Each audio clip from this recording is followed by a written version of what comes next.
दूसरे ने भी इसी तरह का बयान दिया, लेकिन क्योंकि कॉपीराइट का मसला है इस वजह से ये बयान सुना नहीं सकता। लेकिन इन्होंने भी सेम वही बात कही कि भारत सरकार पूरे संयोजित तरीके से ये सब कुछ होने दे रही है और गल्फ देशों को, अरब देशों को जागना चाहिए, इस पर बोलना चाहिए और आलोचना करनी चाहिए। दोस्तों, अब इससे भारत का कितना सम्मान बढ़ रहा है, अब आप सोच लीजिए। अरब देशों ने अगर भारत से मुंह फेर लिया तो हमारे इस देश का हाल और बुरा हो जाएगा। यकीन कीजिए, अरब देश 57 मुस्लिम देश हैं, अगर इन्होंने भारत से मुंह फेर लिया, अभी ज़रा सा मुंह अमेरिका और इजराइल से सऊदी अरब एक अकेले देश ने फेरा है, तिलमिला कर रह गए हैं। इजराइल और अमेरिका को नुकसान पे नुकसान हो रहा है। अब ज़रा सोच के देखिए, अगर 57 देशों ने मोदी सरकार की आलोचना करके मुंह फेर लिया तो फिर हमारे इस भारत को कितना नुकसान पहुंचेगा। हमारे ट्रेड, हमारे बिजनेस, हमारी सारी डील अगर सऊदी अरब समेत अरब देशों ने कैंसिल कर दी और भारत से मुंह फेर लिया तो हमारे जो हिंदू भाई अरब देशों में जाकर सुकून की सांस ले रहे हैं और सुकून से रह रहे हैं और मोटा पैसा कमा रहे हैं, उनके साथ फिर क्या होगा? उनको वापस आना पड़ जाएगा। अगर अरब सरकार ने, गल्फ देशों ने हमारे हिंदू भाइयों को जो भारत से वहां गए हैं उनको अगर निकालना शुरू कर दिया तो सोच के देखिए कि भारत कितनी बड़ी मुसीबत में आ जाएगा। जो करोड़ों लोग अरब देशों में जाकर अलग अलग जगह काम कर रहे हैं, अचानक से इस बेरोजगारी के माहौल में वो भी वापस आ गए, भेज दिया गया उनको, तो भारत का भविष्य क्या होगा आप समझ सकते हैं। जैसे ही मोदी सरकार ताकत में आई और ताकतवर हुई और अंधभक्तों की तादाद उनके पास बढ़ी और विकास के नाम पर उनके दिमाग में विकास सिर्फ मुसलमानों से नफरत दिखा दिया गया कि विकास यही है, बस मुसलमानों से नफरत करो। तो 15 अगस्त को लाल किले पे जब भारत के प्रधानमंत्री ज्ञान दे रहे थे, भारत की आज़ादी, स्वतंत्रता, कानून, अपने सारी चीज़ें बोले जा रहे थे, तो पीछे से बिल्किस बानो के बलात्कारियों को भारतीय जनता पार्टी रिहा कर रही थी। उसके बाद देश भर में मुसलमानों के खिलाफ हिंसा किस तरह से बढ़ी है ये किसी से छुपा नहीं है। इसी बीच में दोस्तों इसी सरकार ने, गुजरात की कोर्ट ने 2002 के तमाम आतंकवादियों को बरी कर दिया है, दंगाइयों को बरी कर दिया है। बाबू बजरंगी, विश्व हिंदू परिषद और तमाम हिंदू संगठन के 60 से 70 ऐसे लोग थे जिन पर केस चल रहा था। जिस बाबू बजरंगी की बात कर रहा हूं, उस बाबू बजरंगी ने कोर्ट में एक्सेप्ट किया है और वीडियोग्राफी भी उसकी मौजूद है कि हाँ, मैंने मुस्लिम महिला का जो प्रेग्नेंट थी उसका पेट चीरा और पेट में से बच्चा निकाला, उस बच्चे के सीने में मैंने तलवार घुसाई और फिर उस तलवार को हवा में लहराया। ये कांड करने वाले, इस जुल्म की इंतहा को पार कर देने वाले और इस जुल्म को एक्सेप्ट करने वाले शख्स को गुजरात की अदालत ने माफ कर दिया, बल्कि बरी कर दिया है। इसके अलावा 60 से 70 जो आरोपी थे सब के सब बरी हो गए हैं। और उसके बाद कोर्ट के बाहर का जो मंजर है वो वही है, जय श्री राम वाला। आज पहले वो वीडियो देखिए, फिर मैं आपको बाबू बजरंगी का याद दिलाता हूं खेल क्या था।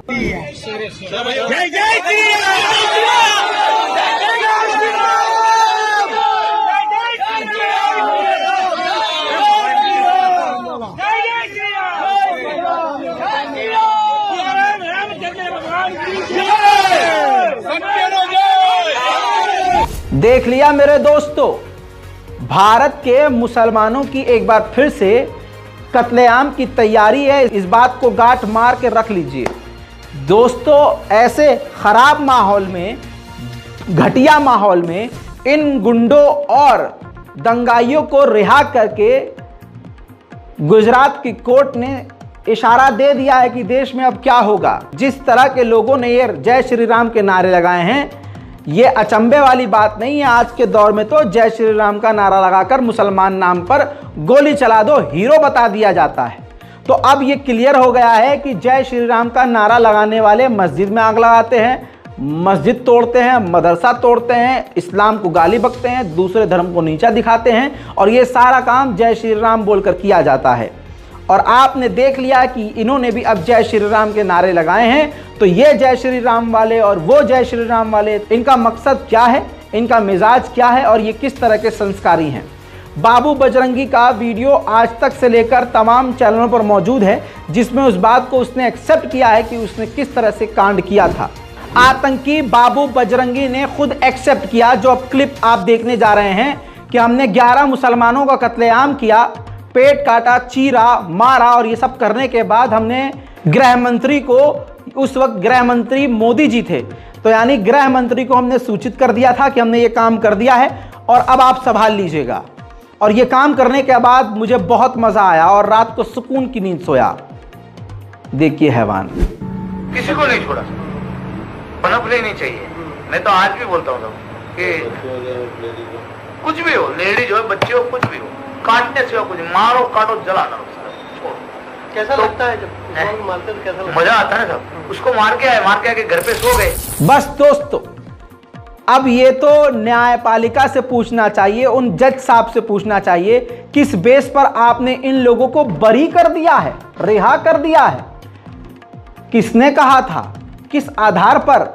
दोस्तों अदालत उनकी है, सबूत उनका है, वकील उनका है, जज उनका है, सरकार उनकी है, पावर उनकी है, तो वो कुछ भी कर रहे हैं और वो कुछ भी करेंगे। लेकिन हालात इसके बाद और भी बुरे हो चुके हैं। बाबू बजरंगी पर स्पेशल कवरेज आज तक का एक पुराना वीडियो भी निकाल के दिखाने वाला हूं। स्पीड थोड़ी बढ़ा दूंगा ताकि आप जल्दी जल्दी इस रिपोर्ट को देख और समझ पाए। बाबू बजरंगी एक वेरीफाइड, जिसने एक्सेप्ट किया था कि उसने ये कांड किया है। आज तक का ये रिपोर्ट पुराना मौजूद है। बाबू बजरंगी के मुताबिक नरोड़ा में कत्लेआम के अगले दिन मोदी वहां पहुंचे और दंगाइयों का उत्साह बढ़ाया। ब्लैक कमांड लेकर दूसरे दिन आए थे, शांत के बहाने आए, जो थे बोले हमने किया, हमने बोले तुमको धन्य है। अच्छा, बाकी तो क्या बोलते हैं, इतने तो आश्वासन दे दिया, फिर उसको खुला तो बोल नहीं सकते, इतना आश्वासन दिया उन्होंने, खुला बोला कि सबसे तुम बाहर है, सिर्फ न सिर्फ एक आदमी बीजेपी नरेंद्र मोदी। बाबू बजरंगी ने मोदी के बारे में जो कहा वो तो कुछ भी नहीं। अब जरा सुनिए नरोड़ा नरसंहार के आरोपी सुरेश भैषट का ये बयान। मेरी बात सुनो, यहाँ पे जब कांड होने के बाद अपना भाई भी आ रहा है नरेंद्र मोदी भी, फिर बोले कि बराबर बोले जय श्री राम जय श्री राम। वो खुद बोल के गया, यहाँ रोड से गाड़ी लेकर निकला, 40 देगा हमको, यहाँ पे फूल हार डाल के गया, बोले सब बात धन बोले तुमको बोले। अब हमको क्या पता कि फूल हार हमारे हत्या बन गए। दोस्तों ये है वो बाबू बजरंगी। 100 से 1 तरफ देखिए, इनको रिहा कर दिया गया, सब के सब बरी हो गए हैं। और ये 2002 में कांड करने वाला उस वक्त के सीएम के सामने कुछ रिपोर्ट पेश कर रहा है। वो सामने कुर्सी पे बैठे हुआ कोई और नहीं, आज के प्रधानमंत्री मोदी जी हैं। पीछे खड़े हुए शख्स आपको नजर आ रहे हैं, आज के माननीय गृह मंत्री जी हैं। माननीय अडानी साहब गिलास में पानी पी रहे हैं। और यही बाबू बजरंगी है जिसका बयान आपने सुना। किस आधार पर इनको रिहा किया गया समझ से परे है।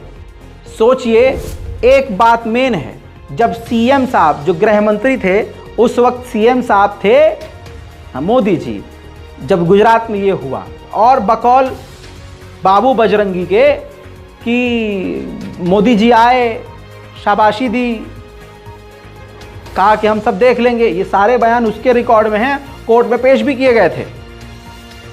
तो कमाल तो यही है कि जब 2002 में सीएम थे मोदी जी तो दंगा हुआ और ये जेल भी गए कुछ वक्त बाद, ये तमाम। और जब मोदी जी प्रधानमंत्री बने तो आज के इस दौर में वो सब के सब बरी हो गए। तो बहुत बढ़िया सवाल है मोदी जी ने, तालियां।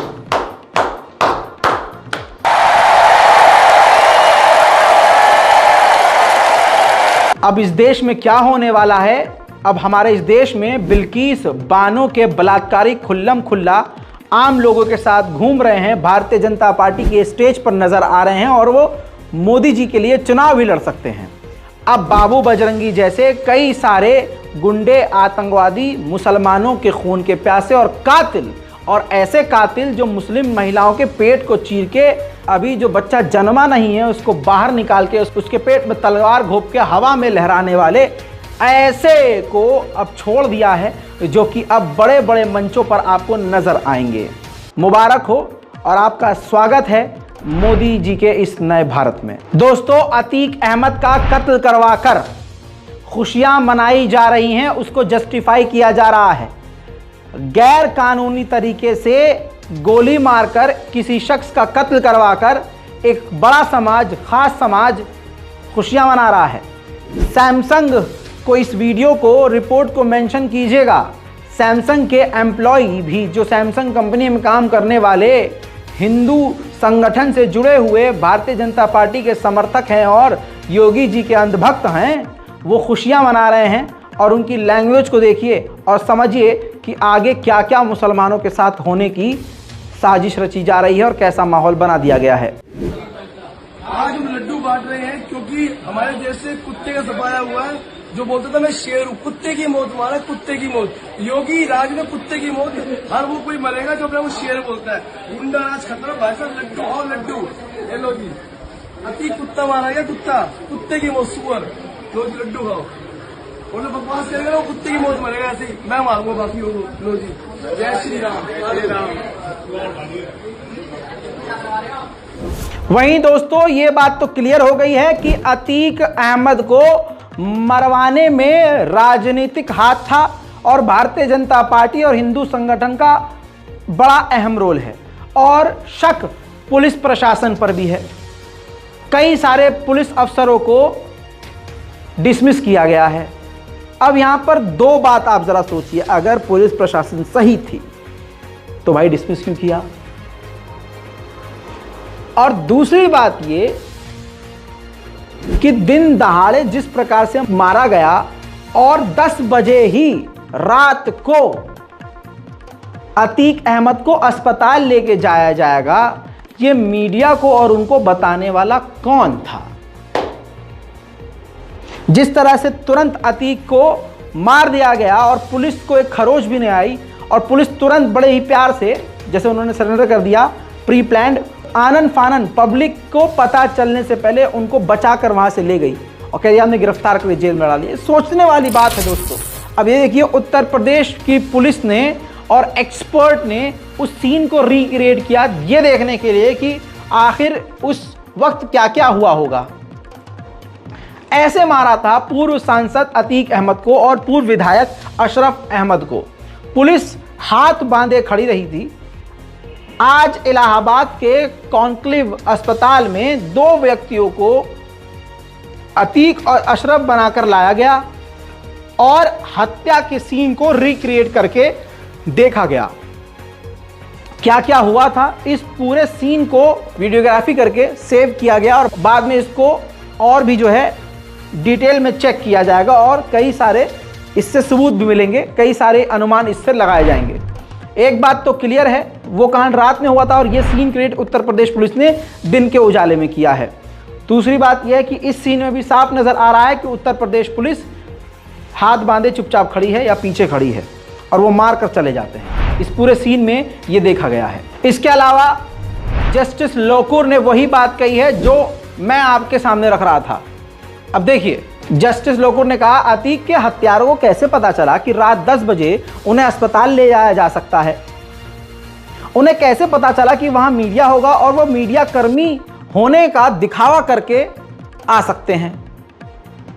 यह अपने में दोस्तों बहुत बड़ा सवाल है। यह सारी दुनिया को पता है कि अतीक अहमद के कातिल कौन है। यह सारी दुनिया को पता है कि वो कौन सा शख्स है जो कुछ वक्त पहले संसद में भौ भौ करके रो रहा था और सत्ता में आने के बाद कहता है कि उसको यहां मिला देंगे और उसको फलाना मिला देंगे, उसको धमाका में मिला देंगे। अपने में ही एक बड़ा सवाल है। अपने पर से सारे केस निमटवा करके अगला इंसान एकदम जो है दूध का धुला बना हुआ है। अब कई तरह के सवाल हैं।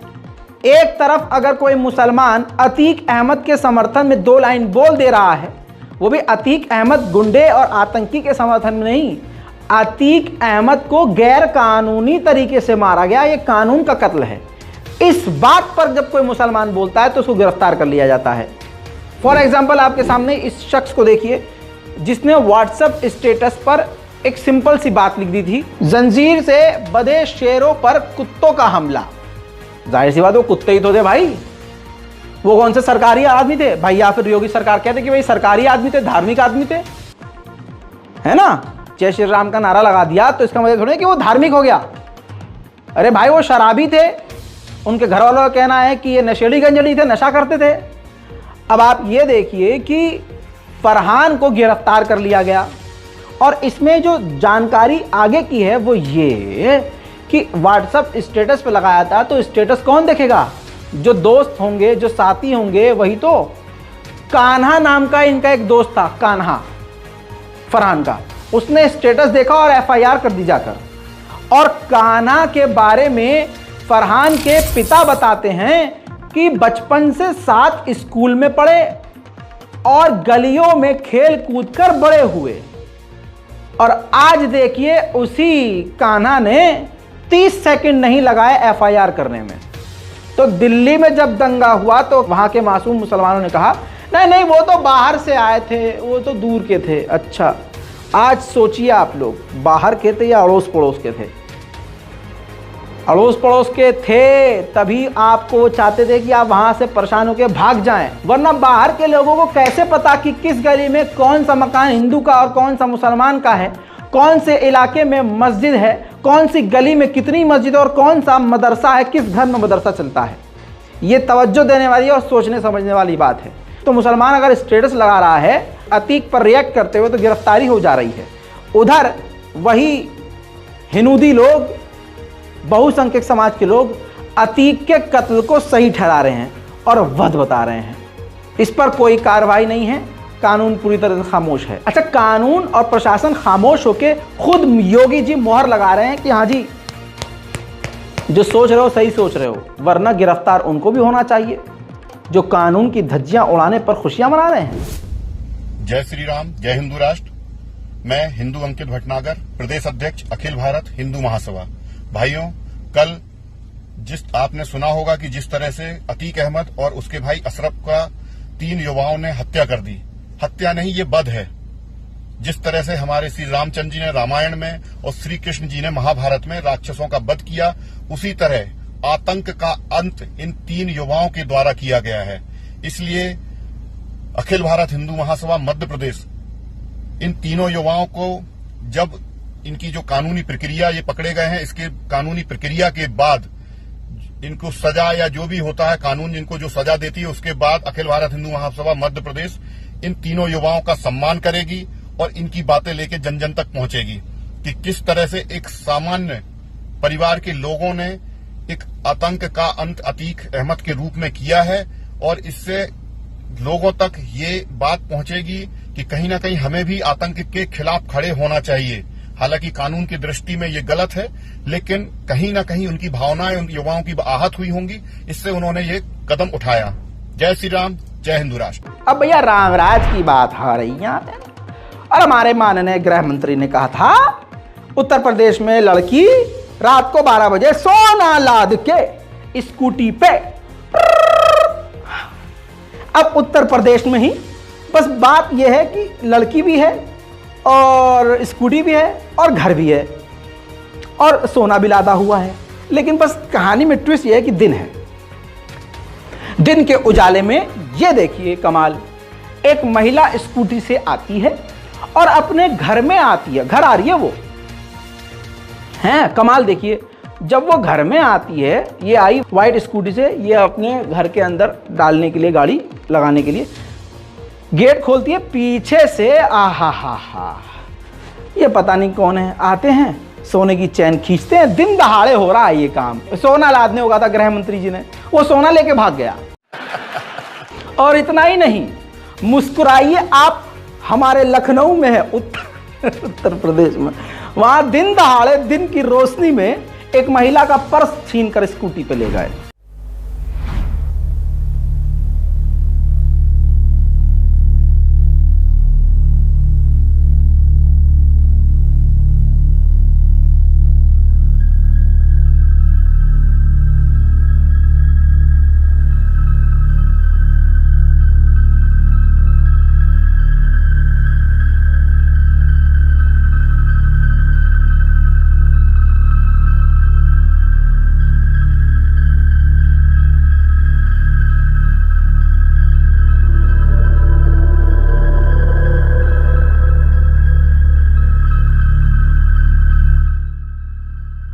भारतीय जनता पार्टी ने पूरी दुनिया में सबसे ज्यादा इस्लामोफोबिया फैलाने का रिकॉर्ड भारत में बना लिया है। पूरी दुनिया में अगर देखा जाए, सबसे ज्यादा मुसलमानों से नफरत इस वक्त भारत में की जा रही है लगातार। और यही वही भारत है जहां पर हिंदू मुस्लिम एक वक्त बिल्कुल सगे भाइयों की तरह मिलकर रहा करते थे, लेकिन अब तस्वीरें बदल गई हैं।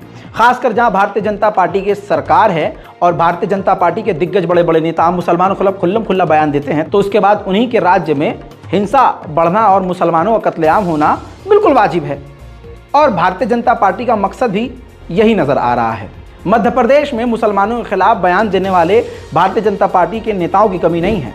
इस बीच में ताज़ा तस्वीर आई है, इस रमजान पाक के मौके पर भी जहरीले जानवरों को, नारंगियों को सुकून नहीं है। खंडवा मध्य प्रदेश में नमाज अदा करके लौट रहे थे 2 मुसलमान। एक जय श्री राम वाली भीड़ में, जाहिर सी बात है वो हुनूदी भीड़ होती है, उसके अलावा कोई नहीं होती। दोनों, एक युवक को एक बुजुर्ग को बुरी तरह से पीटा, सिर्फ इसलिए क्योंकि वो मुसलमान थे। अब मुसलमानों को मारने की वजह खत्म हो गई है। पहले किसी न किसी बहाने से मारा जाता था, अब दाढ़ी है, टोपी है, मुसलमान है तो मारना जरूरी है, क्योंकि भारतीय जनता पार्टी ने यही समझाया है। और अगर हिंदुत्व बचाना है, हिंदुओं को बचाना है, तो मुसलमानों को मारना जरूरी है। ऐसा हिंदूवादी संगठनें अपने भाषणों में बोलती आ रही हैं। इसके अलावा दोस्तों, खंडवा मध्य प्रदेश में जगह जगह इसी तरह से मुसलमानों को मारा और पीटा जा रहा है। हालात तनावपूर्ण बने हुए हैं, जहां देखो तुरंत मुसलमान को मार दिया जाता है। अब आप खुद देख लीजिए, भारत के मुसलमानों को खुद समझना होगा कि आप अपने आप को बचाने के लिए क्या कर सकते हैं। ये खंडवा की तस्वीरें हैं, कॉपीराइट के चलते हुए मैं आपको अलग से नहीं दिखा सकता।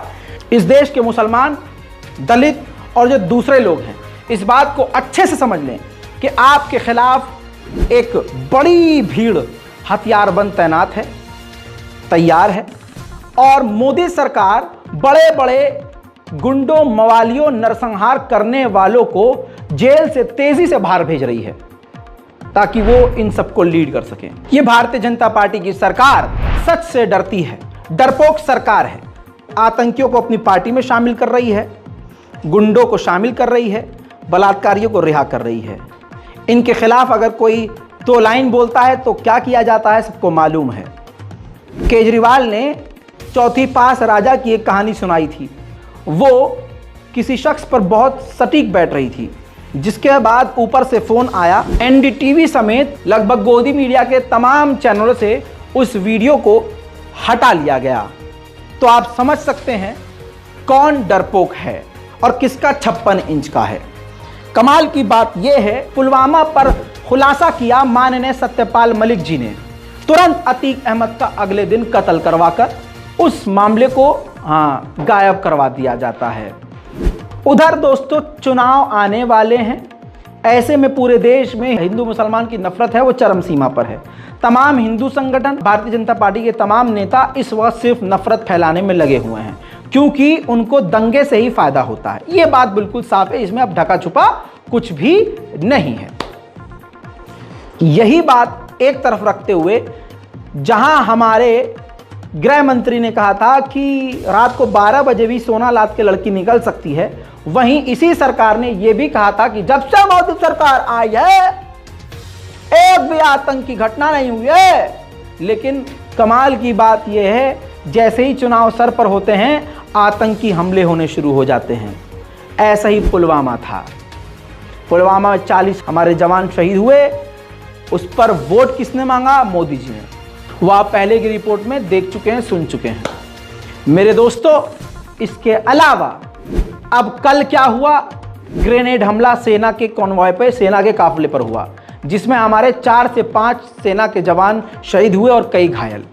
है ना भाई, क्रोनोलॉजी समझिए आप। चुनाव सर पर है, नफरत भी बेइंतहा है और आतंकवादी भी आ गए हैं। तो कल तक जो कह रहे थे कि आतंक खत्म कर दिया, आतंकवादी खत्म कर दिए, अब आतंकी थर-थर कांपते हैं। चुनाव सर पर है, आतंकवादी ग्रेनेड फेंक रहे हैं। अंदर आपको पानी छानी है, और बीच दो बंदे पीछे, दो बंदे सर गाड़ी में पीछे, दो बंदे इस गाड़ी में रखा है सर, इस गाड़ी में अपना वेपन लो पहले सर।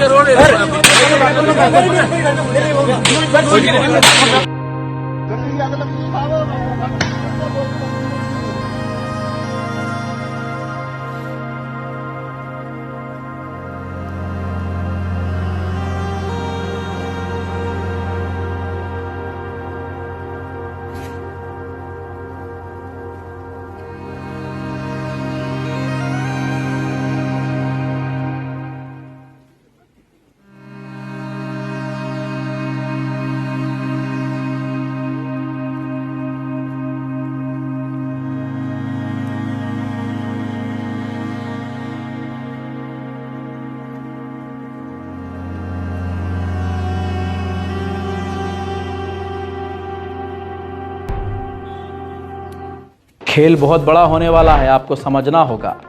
हालात को देखिए, सोशल मीडिया को देखिए।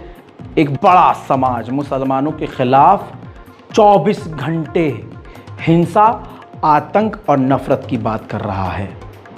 आपकी स्क्रीन पर इस ट्वीट को देखिए। फोटो ब्लर कर रहा हूं क्योंकि देखने लायक नहीं है, अच्छा नहीं लगेगा। पुष्पेंद्र कुलश्रेष्ठ नाम का ये दंगाई जो हिंदुत्व और हिंदू की बात करता है और हिंदू और हिंदुत्व की बात करते हुए सिर्फ नफरत फैलाता है। लिखता है कन्वर्ट होकर मरना अच्छा है ना, प्यार में मर जाए तो पानी में नहीं डूबता। अंकिता विजय नाम की कम्युनिस्ट हिंदू लड़की को अब्दुल से प्यार हुआ और वो स्वर्ग जाना चाहती थी, लेकिन अब्दुल ने जीते जी नरक दिखा दिया। यह है हिंदू मुस्लिम का प्यार, जिंदा हो या मरे हिंदू लड़की नरक भोगती है। ठीक इसी तरह से काजल मिश्रा नाम की एक दंगाई है जो देश का माहौल खराब करने का काम कर रही है। Same copy paste. आप एक एक लाइन देखिए, मैं दोनों का ट्वीट लगा रहा हूं एक साथ। देखिए, काजल मिश्रा के 65,000 से ज्यादा ट्विटर पर फॉलोवर हैं। आप एक एक लाइन देखिए, एक एक मतलब स्पेस का भी फर्क नहीं है, सेम वही चीज लिखी गई है। और इसके अलावा दर्जनों लोगों ने, यानी व्हाट्सएप यूनिवर्सिटी में Bharatiya Janata party BJP IT cell की तरफ से जो चीज भेज दी जाती है वो तमाम सो कॉल्ड इन्फ्लुएंसर तुरंत नफरत फैलाने के काम करने लगते हैं शेयर करके। तो ये दोनों तस्वीरें इस बात का सबूत है कि ये कॉपी पेस्ट कर रहे हैं और किसके कहने पे कर रहे हैं आप अच्छे से जानते हैं। अब तो गुजरात के दंगाइयों को भी छोड़ा जा रहा है, एक्सपीरियंस है भाई वो। और तमाम हिंदू संगठनों ने मोहल्ले मोहल्ले में, गली गली में अपने हिंदुओं के घरों में हथियार बहानों से पहुंचा दिए हैं। माहौल समझने की कोशिश करो। अब दोस्तों इस खबर की असलियत देख लीजिए।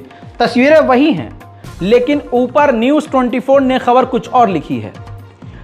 मलयालम एक्ट्रेस अनिका विजय विक्रमन को एक्स बॉयफ्रेंड ने इतना पीटा कि आंखें और मुंह सूज गए। एक्ट्रेस ने कहा, मैंने पुलिस में शिकायत नहीं की क्योंकि बॉयफ्रेंड पैरों में गिरकर रोने लगा। ठीक है मेरे दोस्तों, अब आप यहां सोचेंगे कि रजा भाई सही तो खबर है, लेकिन यहां आप गोदी मीडिया का आतंक नहीं समझ पाए। इसी खबर को गोदी मीडिया ने बिना नाम के इसलिए रखा ताकि हिंदुत्व का नाम सामने ना आए। जहां नाम खा जाए गोदी मीडिया, वहां समझ जाओ कि इसके पीछे कौन है और उसका धर्म क्या होगा। इसी का फायदा उठाते हुए इन तमाम लोगों ने, हिंदूवादी लोगों ने तुरंत नफरत फैलाना शुरू कर दिया। दो एग्जाम्पल आपके सामने रख चुका हूं। अब औकात इनकी खबर सही थी, लेकिन नाम कैसे खाया गया है वो आपने देख लिया। अब आइए इनकी औकात दिखाते हैं और इनके जो बंद हैं बीच में से चीरते हैं। गोदी मीडिया का ही सबूत लगाओ भाई साहब। अनूप पिल्लई, इनके एक्स बॉयफ्रेंड ने इनको मारा था। सबूत गोदी मीडिया से ही। News of allegations of domestic violence. Malayalam actress Anika Vikraman has claimed that her ex-boyfriend Anup Pillai assaulted her. The pictures have also gone viral. Anika Vikraman alleged that her ex-boyfriend Anup Pillai used to beat her up. She also claimed that he abused her mentally and physically for several years. Eid का माहौल है, मुसलमानों थोड़ा संभल के रहिएगा। अपने घरों के बाहर सीसीटीवी कैमरा इंस्टॉल करो, मस्जिद मदारिस के बाहर सीसीटीवी लगाओ। ईद का मौका है, मुसलमान परिवार अपनी बहन बेटियों पर ध्यान दें। मुसलमान लड़कियों से मेरी हाथ जोड़कर गुजारिश है, हालात बड़े बेकार हैं। तुम्हारी वजह से पूरी मुस्लिम कौम की रीढ़ की हड्डी पर चोट पहुंच रही है, लिहाजा ऐसा कोई काम ना करें जिससे हम लोगों का सर नीचा हो। इसके अलावा भैया आपकी मोहब्बत तो मिलती रहती है, बस आप लोगों का शुक्रिया अदा करूंगा। इसके अलावा फरीज़ा मोहम्मद मुरसलीन शेख नाम के जहां भी ये शख्स हैं भैया, देखिए ये मोहब्बत है। ईद से पहले भैया ने ईदी भेज दी है हमें, बिना कुछ कहे बिना कुछ बोले। तो भाई नाम लेकर बोलना ज़रूरी था, क्योंकि भाई इन्होंने 5,000 रुपये भेज दिए थे। ठीक है, तो भाई मोहब्बत होती है। देखिए आदमी, सिर्फ आप लोग मुझे वीडियो में देखते हैं और इतनी मोहब्बत हो जाती है कि आप हमारे बारे में सोचने लगते हैं कि ईद आ रही है भाई, चलो अपने भाई के लिए कुछ करते हैं। ये बहुत बड़ी बात होती है। तो बस स्पेशली नाम लेके बोलना ज़रूरी था, क्योंकि कांटेक्ट नहीं हो पा रहा था, तो इसलिए नाम लिख भी दिया है और बोल भी दिया है। बहुत बहुत शुक्रिया। और अगर किसी को लग रहा है कि हाँ आप भी ईदी देना चाहते हैं हमारी टीम को, तो कोई बात नहीं भाई, हर वीडियो के एंडर में स्कैनर लगा हुआ है, डोंट वरी। दूसरी बात यह है कि ये मजाक की बात नहीं है कि हमारी मुसलमान लड़कियां गलत ट्रैक पर जा रही हैं। अब एक बात याद रखिएगा, ईद ख़त्म होगी और इसके बाद सारी हरामकारियां शुरू होंगी जितने शैतान रुके हुए हैं। इस वजह से कह रहा हूं, आप भी अगर पब्लिक प्लेस में हैं, आंखें खुली रखिए। अपने कौम की, मज़हब की कोई लड़की गलत जा रही हो तो बेझिझक उसको रोकिए और समझाइए। अब भोपाल का ही एक मैटर आप समझ लीजिए, और ये वीडियो लड़कियों को ज़रूर शेयर कीजिएगा, जो लड़कियां हैं और जिन पर शक है कि हाँ ये इनका राहुल ऐसा नहीं है, सोचती हैं। भोपाल में सना और शाहीन नाम की 2 लड़कियां जो 2 हिंदू लड़कों के साथ 2 साल से रिलेशनशिप में थीं। करण और निखिल 2 साल तक ये उनके साथ ओयो ओयो खेलती रहीं प्यार के नाम पर। और जब सना और शाहीन ने अपने अपने बॉयफ्रेंड से शादी के लिए जिद करी तो करण और निखिल ने किसी बहाने इनको दूसरे शहर लेकर ये जाते हैं और रास्ते में अंकित नाम के अपने तीसरे दोस्त की मदद से एक एक करके जंगल में लड़कियों को ले जाकर, जी हाँ, छुरा घोंप देते हैं गर्दन में। कई वार करते हैं, गला दबाने की कोशिश करते हैं। लेकिन हुआ ये कि उधर से गुजर रहा था एक एम्बुलेंस ड्राइवर, उसने देखा, शोर सुना और आया और उसने बचा लिया मामला। ये दोनों का खात्मा यहीं हो जाता, लेकिन बच गया। अब जो बात मैंने कही है वही एसीपी साहब कहेंगे, सुनिए और सबक लीजिए। ये परसों की घटना है। भोपाल से 2 युवतियों का, भोपाल के ही 2 युवक निखिल और करण से प्रेम संबंध था। पिछले 2 साल से उनके बीच में रिलेशन रहा है। इस बीच में युवतियों ने जब शादी के लिए दबाव डाला तो दोनों युवक इनको बहला फुसला के और सिलवानी ले जाने का आश्वासन दिया कि तू रास्ते में जमुनिया घाटी पर उनको उतार के, और उनसे बोला गया कि यहाँ एक होटल में शादी का प्रबंध करेंगे। ये रात को 9:30 बजे के आसपास इन्होंने अपने एक तीसरे साथी अंकित की मदद से बारी बारी जंगल में ले जाके और इनकी हत्या करने का प्रयत्न किया।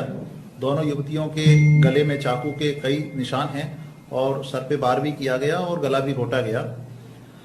मौके पर एक एम्बुलेंस के चालक ने जब इनकी आवाज़ सुनी तो उसने फिर इनकी मदद की और पुलिस को सूचना दी। दोनों घायल युवतियों को डिस्ट्रिक्ट हॉस्पिटल में वर्तमान में भर्ती करा के और उपचार कराया जा रहा है। इस घटना के तीनों आरोपियों को भोपाल पुलिस की मदद से हमने दस्तयाब करके और गिरफ्तार कर लिया है। आज माननीय न्यायालय में इनको प्रस्तुत किया जा रहा है। भैया इतना ही नहीं, अहमदाबाद, हैदराबाद, बेंगलोर, दिल्ली, मुंबई, पटना, हर जगह से तस्वीरें आ रही हैं। हिंदू समाज से जुड़े हुए युवकों के साथ बुरी तरह से मुस्लिम लड़कियां फंस चुकी हैं। और बेगैरती इतनी कि मॉडर्निटी के नाम पर कि हमारे घर में तो ऐसा माहौल है नहीं, हमारे घर वाले तो बहुत ही एकदम खुले दिमाग के हैं, हम किसी से ऐसी नफरत नहीं रखते। अच्छा, जिस नफरत के तहत तुम्हें बिस्तर पर ले जाकर तुम्हारे जिस्म को नोचा जा रहा है मोहब्बत के नाम पर, उसके प्लानिंग के बारे में कुछ पता है? लानत है ऐसे बाप पर, लानत है ऐसे भाई पर जिनकी बहनें ये सब कर रही हैं, उनको पता ही नहीं है क्योंकि वो अपनी वालों के साथ बिजी हैं। बाप अपने बच्चों को टाइम नहीं दे रहा है, घर में टाइम नहीं दे रहा है, वो पैसा कमाने में लगा है, कारखाने में हाथ पैर काले कर रहा है बेचारा, और भाई अपनी गर्लफ्रेंड के साथ लगा हुआ है, और बहन क्या कर रही है पता ही नहीं है, बिटिया क्या कर रही है पता नहीं। देखिए एक और वारदात। भाई देखिए भाई, ये नामपल्ली में है भाई, हम वहाँ जाते आते बच्चों देखे, इन्हें मुसलमान है, मुसलमान नहीं है, भाई का चट्टा है, चट्टे के साथ बच्ची है। अरे गाड़ी रोको यार, गाड़ी पे जाओ, उतरो, उतरो, उतर, उतर, गाड़ी पे जाओ, उतर, उतर। घर वालों को फोन करो, फोन करो, घर वालों को फोन करो।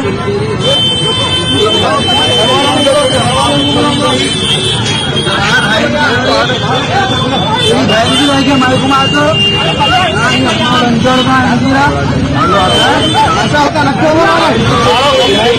वालों को फोन करो, फोन करो, घर वालों को फोन करो, बच्ची है भाई, मारो न को भाई, घर वालों को फोन करो।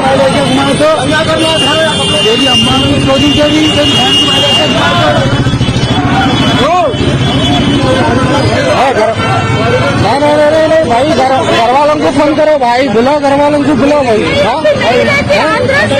कुछ भी होगा, वो कुछ भी होगा, नहीं मालूम आपको क्या चल रहा है। आप कैसा घूमते हो उनके साथ? नहीं, घर वालों को फोन करो आप, घर वालों को फोन करो आप। आंध्रा के होंगे कहीं के भी, मारो मत बोलो भाई, बात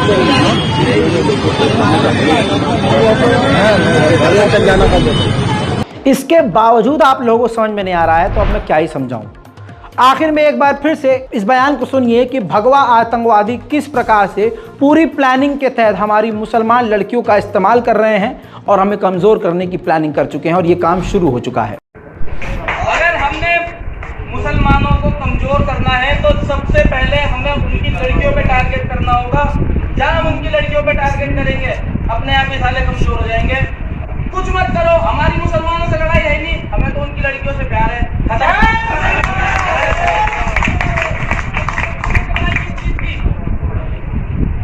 हम तो उसकी लड़कियों से प्यार करेंगे ना, क्यों? अपने आप ही कमजोर होते चले जाएंगे। बस दोस्तों, इसके अलावा मेरे पास सब कुछ बोलने के लिए है नहीं। इस रिपोर्ट को शेयर कीजिए, अपनी दुआओं में मुझे याद रखिए। जब तक हूँ तब तक हूँ। जय हिंद।